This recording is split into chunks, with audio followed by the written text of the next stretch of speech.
growing? Andrew, Fairweather farmer. Today we're talking about growing and harvesting garlic. So to know when your garlic is ready to harvest, you want to have roughly about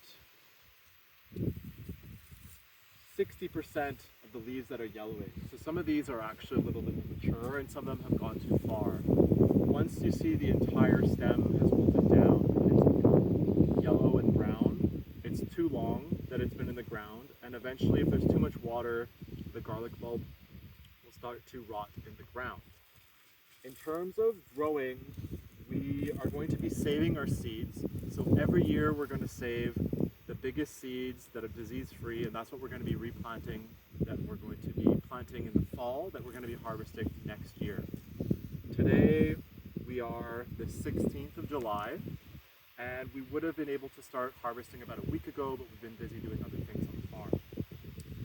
And so when we go to plant our garlic, we grow it on raised beds, which helps to improve drainage, and as well, we choose our best soil. So here we're growing on a sandy loam, it's friable, it drains well. We also have tile drains in the field. Drainage is a really important thing for garlic. You can technically water garlic, but we don't. And as well, we grow on 3 rows with a 6-inch spacing on the row and a 6-inch spacing on the middle. And we use a dippler on all plants, which we use to poke the holes and gives us our alignment.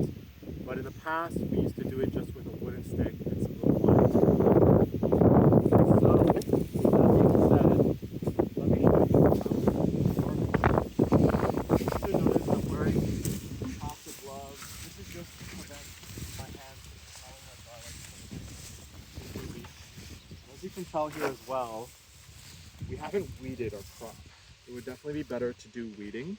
So what you're going to want to do is you're going to want to use both hands and get as low down as you can and just wiggle side to side and slowly pull it up. And so then I've got 1.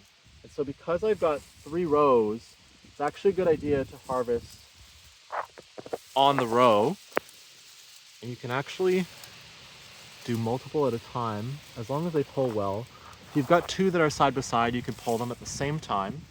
And then we're actually going to be curing these on red racks, which are bought in the grocery store, and we washed and disinfected in a tunnel where we put some shade cloth, which keeps the sun off of the garlic. And we're going to be curing these with the stems for about a week or so, depending. And then at some point we're going to come and we're going to cut the stems, we're going to cut the excess roots, and then we're going to clean off the pieces that we want for sale. And we're going to be sorting out the ones that we want to keep for seed.